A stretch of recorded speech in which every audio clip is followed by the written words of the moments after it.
Hello everyone, আমি রাখি। আমার রাখিস লাইফস্টাইল অ্যান্ড ডেইলি ব্লগে সবাইকে অনেক স্বাগত জানাই।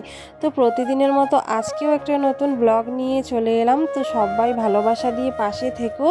আমি কিন্তু দৈনন্দিন জীবনে কি করি না করি সবটাই এখানে শেয়ার করি। তো ভিডিওতে যদি ভুল ত্রুটি কিছু হয়ে থাকে তোমরা সবাই ক্ষমা করে দিও। তো আমি কিন্তু খুবই সাধারণ, আর আমি সাধারণভাবে জীবনযাপন করি, আর সেই সাধারণ মুহূর্তগুলোই তোমাদের সামনে তুলে ধরার চেষ্টা করি। তো যাই হোক, প্রত্যেক দিনের মতো আজকেও সমস্ত রকমের কাজবাজ সেরে নিয়েছি। তারপর কিন্তু ব্রাশ করে আমি একদম চলে এলাম রান্নাঘরে। আর আজ কিন্তু বেলা প্রায় 9টা সাড়ে 9টার মতো বেজেই গেছে। ছেলে তো স্কুলে যাবে, তাই আমি দেখো রান্নাঘরের যে গ্যাসটা আছে সেটা মুছে আগেই আমি ভাত বসিয়ে দিলাম।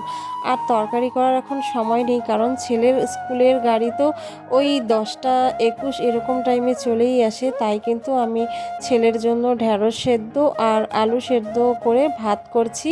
আর এদিকে দেখো আমি প্রেসার কুকারে ডাল সিটি দেওয়ার জন্য রেডি করে নিলাম। আর যেহেতু ওর স্কুলের টাইম হয়ে গেছে আর ওকে খাওয়াতে হবে, আবার টিফিন প্যাক করে দিতে হবে, তাই কিন্তু আমি আরেকটা ওভেনের মধ্যে ওর টিফিন রেডি করার জন্য কিন্তু পাস্তা বসিয়ে দিচ্ছি। আর হ্যাঁ, আজ কিন্তু শনিবার আর আজ আমরা নিরামিষ খাই। তো আমি কিন্তু পাস্তাটাতে কোনো পেঁয়াজ বলো ডিম বলো কোনো কিছুই অ্যাড করব না, শুধু সস দিয়ে একটু বানিয়ে দিব। তো যাই হোক, আমার এদিকে লেট হয়ে গেছে অনেকটা। তো দেখো, এদিকে দুধ ছিল রাতের, তো ছেলেকে কিছুটা দিয়ে দিলাম, এদিকে মেয়েকেও দিয়ে দিলাম। ওরা এদিকে খেতে থাক আর এদিকে আমি রান্নাগুলো কমপ্লিট করে নিই। তো যাই হোক, পাস্তাটা কিন্তু সেদ্ধ হয়ে গেছে আর আমি এটাকে নামিয়েও নিলাম। তারপর ভাতটা দেখছি যে হয়ে গেছে নাকি। হ্যাঁ, ভাতটা কিন্তু হয়ে গেছে। তারপর আমি তাড়াহুড়ো করছি দেখো কতটা পরিমাণে, কারণ অনেকটা টাইম হয়ে গেছে আর এখন গাড়ি আসারও টাইম হয়ে গেছে। তাই দেখো ভাতটা আমি একটা গামলার মধ্যে করে ভাতের ফ্যানটা ফেলছি, আর একদিকে দেখো কড়াটা বসিয়ে দিয়েছি ওর পাস্তাটা রেডি করার জন্য। তো পাস্তা এদিকে হতে থাক আর এদিকে আমি ওর খাবারটাও রেডি করি। তো এদিকে থালা নিয়ে নিয়েছি ওর খাবারটা বাড়ার জন্য।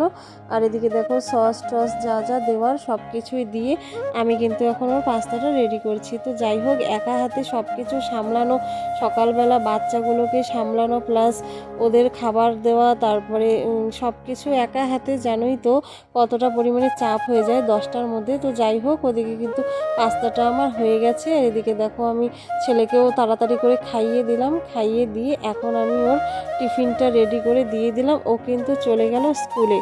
তারপর আমি ওখানে প্রেসার কুকারটা গ্যাসের মধ্যে বসিয়ে দিয়ে এদিকে আসলাম সবজি কাটতে। তো আজ তো নিরামিষ, আমি নিরামিষ সবজি কাটবো। আর দেখো মেয়েকে কিন্তু কিছু পাস্তা খেতে দিয়েছি, ও এসে আমাকে খাইয়ে দিল। তো যাই হোক, আমার সবজি কাটা হয়ে গেছে, রান্নার প্রিপারেশন হয়ে গেছে, রান্নাও কিন্তু কমপ্লিট করে ফেলেছি। তারপর এদিকে দেখো দুপুরবেলা জল এসেছে। এখন কিন্তু আমি সমস্ত রকমের কাজবাজ কমপ্লিট করে তারপর পুজো করব। তো যাই হোক, দেখো মেয়ে এখানে এসে ওর যে খেলার পুতুলটা আছে ওটাকে স্নান করাচ্ছে। তো ওটাকে চিপে টিপে আমি রোদে দিয়ে আসলাম, আর রোদও সেরকম একটা ওঠেনি। তারপর খাবার যে জলটা আছে সেটা আমি তুলে রাখলাম। আর হ্যাঁ, এখন যে জলটা এসেছে এই জলটাই কিন্তু আমি সারাদিনের জন্য কালেক্ট করে রাখি, বাথরুমে বলো খাবার জন্য বলো যাই। তো আমি তো ওদিকে খাবার জল তুলেই নিয়েছি, আর কয়েকটা ছেলে মেয়ের জামা কাপড় ছিল সেগুলোই এখন ধুয়ে দিচ্ছি। এগুলোকে ধুয়ে দিয়ে তারপর আমি আবার বাকি কাজবাজ সারবো। আর এখন কিন্তু জল যাওয়ারও প্রায় সময় হয়েই গেছে। তো যাই হোক, আমি তাড়াতাড়ি করে সব কিছু কাজ করছি যাতে আমি জলটা ঠিক মতো ইউজ করতে পারি।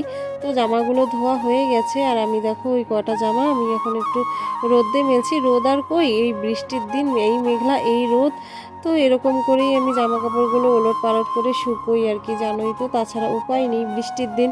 তারপর দেখো আমি ওগুলোকে শুকোতে দিয়ে আমি ঘরটাকেও তাড়াতাড়ি করে মুছে নিলাম। আর মেয়ে কিন্তু নিচে খেলা করছে, আমি ঘর মোছা হয়ে গেলে আমি ওকেও স্নান করিয়ে দেব, তারপর আমি স্নানে যাব। তো আমার তো ঘর মোছা হয়ে গেছে, তার মধ্যে কিন্তু আমি মেয়েকেও স্নানটা করিয়েই দিয়েছি। করিয়ে দিয়ে দেখো এখন আমি যাচ্ছি স্নানে, আর স্নান করে এসে পুজো করব। তো পুজো করলেই কিন্তু আজ আজকের মতো আমার কাজ কমপ্লিট, তারপর আমি খেতে চলে যাব। তো যাই হোক, আমি কিন্তু স্নান সেরে পুজো টুজো দিয়ে এই দেখো একেবারে খেতে চলে এসেছি। আর সকাল থেকে সেরকম কিছুই খাওয়া হয় না, পুজো টুজো করে তারপর কিন্তু আমি মানে খাওয়া দাওয়া করে নেই। তো পুজো করতে করতে অনেকটাই টাইম হয়ে গেছে, এদিকে আমার প্রচণ্ড খিদে পেয়ে গেছে। ছেলেও কিন্তু স্কুল থেকে চলে এসেছে, তাই সবার জন্য একবারে ভাত বাড়ছি, নিরামিষ রান্না বান্না, আজ তো শনিবার। তো যাই হোক, আমি কিন্তু এদিকে খাবারের জন্য সব কিছু বেড়েই নিচ্ছি। তো চলো, ভিডিওটা আজকে এই পর্যন্তই। তো কেমন লাগলো অবশ্যই কিন্তু জানিও। আর যারা যারা আমার চ্যানেলে নতুন আছো তারা অবশ্যই চ্যানেলটাকে সাবস্ক্রাইব করে দিও, আর পারলে একটা লাইক, একটা কমেন্ট, একটা শেয়ার করে দিও।